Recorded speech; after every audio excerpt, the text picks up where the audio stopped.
बहुत दिनों बाद मैंने नेटफ्लिक्स खोला और उसमें इतना बड़ा बैनर सामने लगा हुआ था, eternally confused and eager for love. अभी एक नई सीरीज आई है नेटफ्लिक्स पे जो कि एक्चुअली एक रोमांटिक ड्रामा कॉमेडी सीरीज है। अब इसका ट्रेलर तो मैंने देखा नहीं था, फिर मैंने देखा कि सामने एक बहुत बड़ा सा पोस्टर दिख रहा है, इस सीरीज को भी ट्राई करके देख लेते हैं। और इसका फर्स्ट एपिसोड देखते ही मुझे इसकी पेसिंग इतनी ज्यादा स्ट्रॉन्ग लगी कि मैंने उसका पूरा सीजन देख लिया। इनफैक्ट इसका जो पूरा सीरीज है उसमें 8 एपिसोड्स हैं और हर एपिसोड ना 20-20 मिनट का ही है, तो 3 घंटे के अंदर पूरी की पूरी सीरीज खत्म हो गई। स्टोरी भी रिवॉल्व करती है एक 25 साल के लड़के के ऊपर जिसका नाम रहता है रे। वो एक्चुअली मुंबई में अपनी फैमिली के साथ रहता है और उसकी लाइफ में काइंड ऑफ एक क्वार्टर लाइफ क्राइसिस चल रही होती है।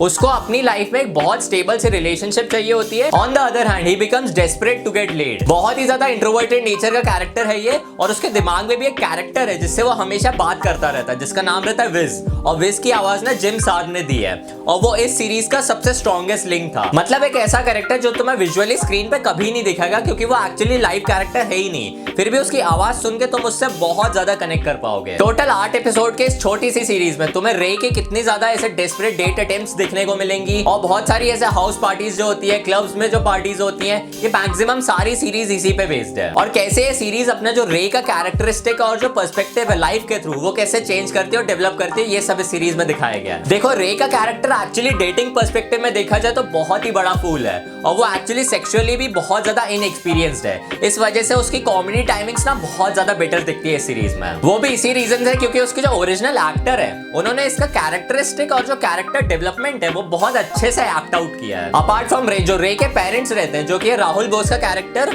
और एक है सुचित्रा पिल्लाई का कैरेक्टर, दोनों का एक बहुत ही ज्यादा वार्म और कंफर्टेबल सा बॉन्ड रहता है। रे के पेरेंट्स भी रे के लिए ना जो सेक्सुअली और जो रोमांटिक प्रोस्पेक्ट्स है उसकी लाइफ के उसके लिए भी बहुत ज्यादा वरीड रहता है। ओवरऑल देखा जाए तो रे एक बहुत ही ज्यादा होपलेस रोमांटिक कैरेक्टर है जो कि बहुत ज्यादा अटेम्प्ट्स करता है ताकि वो अपनी डेट लाइफ को सुधार पाए, जो कि एक्चुअली इंडिया में 60% लड़कों का यही हाल हो रखा है। आउच।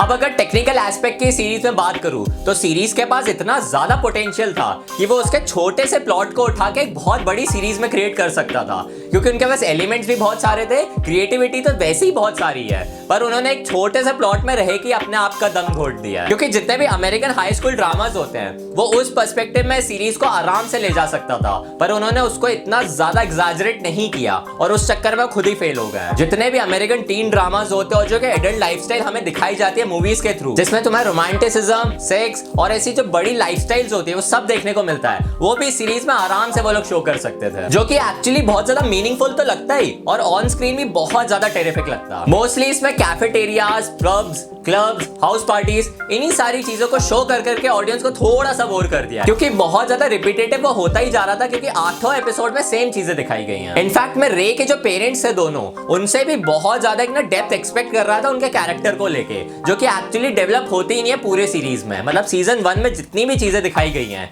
उसमें वो उनका एक सेम कांस्टेंट बिहेवियर रहता है रे के थ्रू। बीच बीच में थोड़ा बहुत उनका ड्रामा सीन्स दिखा देते हैं, फिर वापस उनको पूरे सीरीज में गायब कर देता है। ये जो पूरा शो है वो एक्चुअली ट्राई करता है कि जो एक इंडियन एवरेज बॉय होता है जिसकी लाइफ में डेटिंग का जो पर्सपेक्टिव है बहुत ज्यादा हिला हुआ है, तो उस पर्सपेक्टिव से जो हमारे इंडियन बॉयज है वो सही में बहुत ज्यादा रिलेट कर पाएंगे, क्योंकि वो सिर्फ अपनी एक डेटिंग लाइफ को एनहांस करने के लिए कितना ज्यादा फकअप्स कर देता है और कितना ज्यादा मेस क्रिएट कर देता है, ये सब चीजें इन सीरीज में दिखाई गई है। आई वुड रियली से कि ये सीरीज एक स्किप सीरीज है, मतलब तुम इसको अगर स्किप भी कर दोगे तो कोई ज्यादा फर्क नहीं पड़ेगा तुम्हारी दुनिया में, पर अगर तुम इसको एक बार देखोगे तो ये सीरीज तुम्हारे चेहरे पे एक छोटी सी स्माइल जरूर लाएगी। लाइक जितने भी इंडियन ड्रामा सीरीज होती है जिसमें एक टीनेज बॉय और एक ना कॉलेज बॉय का पर्सपेक्टिव और एक जॉब वाले का पर्सपेक्टिव दिखाया जाता है, मैक्सिमम उसमें एक नॉर्मल सी लाइफस्टाइल दिखाई गई है, पर इसमें ना अमेरिकन सीरीज के आइडियोलॉजीज को लेके इंडियन पर्सपेक्टिव में उसको फिल्टर किया गया है, जो कि अभी के मॉडर्न क्लाइमेटिक पर्सपेक्टिव जो है, जो रोमांटिसिज्म से रिलेटेड है, उससे बहुत ज्यादा रिलेट कर पाता है, जिसमें तुम्हें इंडियन वैल्यूज, ह्यूमिलिटी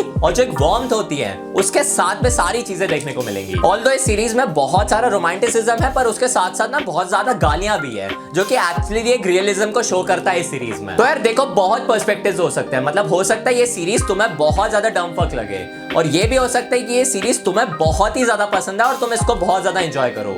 मैंने इसको एक अच्छे एवरेज लेवल पे अच्छे से एंजॉय किया है। और तो और इस सीरीज में एक और चीज बढ़िया है कि यार इसमें एंड में ना एक अच्छा सा क्लिफ हैंगर भी दे दिया है। इसका मतलब ये है कि हाँ, इसका सीजन 2 जरूर आएगा।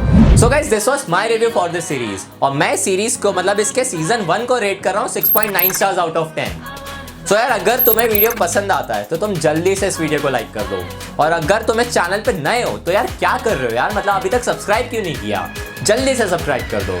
And I will see you guys in the very next video.